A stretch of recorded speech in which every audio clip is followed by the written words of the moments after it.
Muy buenos días, queridos amigos, estimados hermanos. Hoy es miércoles 18 de septiembre del año 2024. Vamos a reflexionar la lección de escuela sabática que se titula Abandonado por Dios. Sin duda alguna, el momento más terrible de la vida de Jesús fue cuando sintió el abandono de su padre, la separación de su padre, porque esa tenía que ser definitivamente la consecuencia de la paga del pecado. Eso fue lo más terrible que Jesús experimentó al sentirse separado de su Padre debido al peso del pecado de toda la humanidad que recaía sobre él.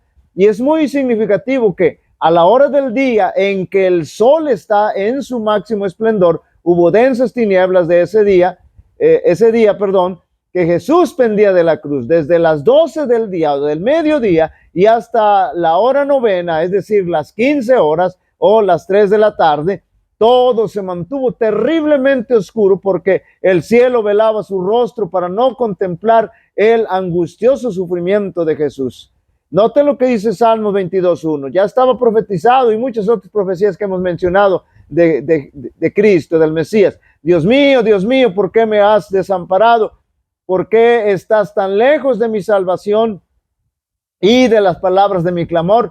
Este momento y muchos otros ya estaba profetizado y aquí alcanza cumplimiento. Las palabras que Jesús pronunciara en la cruz son más, pero Juan Marcos no las presenta todas, solo hace referencia a esta, la cual causa confusión debido al parecido de la pronunciación de Eloi, que significa Dios mío, y ya que Elohim también es la forma aramea de Elías o Elías.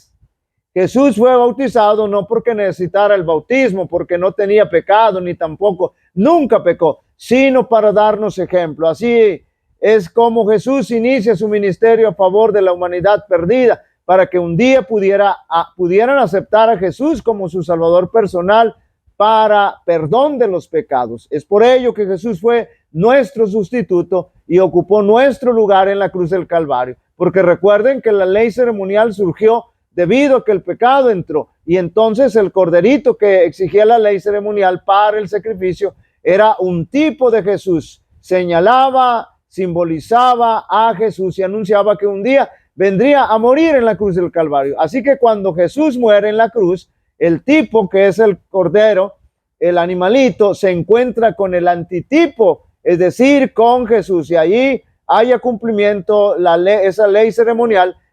Lo que significa, note bien, que al morir Jesús en la cruz ya no había necesidad de más sacrificios. Por eso el velo del templo que dividía el lugar santo del lugar santísimo se rasgó en dos de arriba a abajo, indicando eso, que ahora podíamos tener libre acceso al trono de la gracia. Pero eso lo entendemos mejor cuando estudiamos el asunto del santuario. Sin embargo, lo que tenemos que enfatizar aquí es lo terrible que es el pecado, porque nos separa de Dios, y Jesús, al pagar la paga del pecado, sintió la separación de Dios, el abandono de Dios, y ese momento debe ser crucial para nosotros y poder comprender cuán terrible es el pecado, lo que Jesús tuvo que experimentar a causa de nuestro pecado.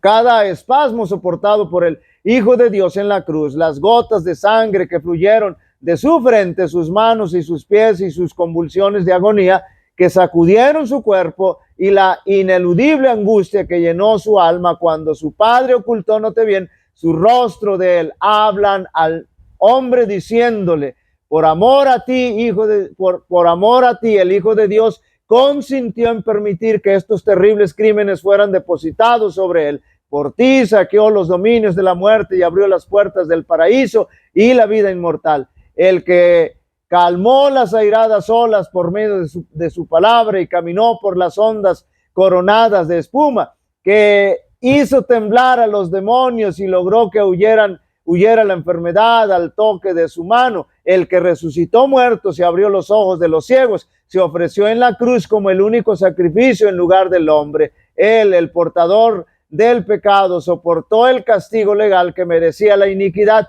y se hizo pecado por el hombre. El desgarramiento del velo, note bien, en el templo demostró que los sacrificios y los ritos judaicos no serían ya recibidos. El gran sacrificio había sido ofrecido y aceptado, y el Espíritu Santo que descendía en el día de Pentecostés dirigió la atención de los discípulos desde el santuario terrenal al celestial, donde Jesús había entrado con su propia sangre. Note bien, para derramar sobre sus discípulos los beneficios de su expiación. Pero los judíos, note bien, pero los judíos fueron dejados en tinieblas totales, perdieron toda la luz que pudieran haber tenido acerca del plan de salvación y siguieron confiando en sus sacrificios y ofrendas. El santuario celestial había reemplazado al terrenal, pero ellos, escuchen bien, no tenían noción del cambio. Por lo tanto, no podían recibir beneficios de la mediación de Cristo en el lugar santo. Y eso lo podemos entender sumamente al estudiar el asunto del santuario. Nuevamente repito, los instrumentos celestiales tienen que luchar con los obstáculos antes de que a su tiempo se cumpla el propósito de Dios. El gran ministerio de los ángeles, que tampoco tenemos tiempo de entrar. Los ángeles buenos y malos tienen una parte en los planes de Dios para su reino terrenal. El propósito de Dios es llevar adelante su obra dentro de las pautas correctas, mediante formas que redunden para su gloria. Pero Satanás siempre procura contrarrestar el propósito de Dios. Los siervos de Dios pueden hacer adelantar su obra solo si se humillan delante del Señor. Nunca deben depender para el éxito de sus propios esfuerzos ni de una exhibición ostentosa.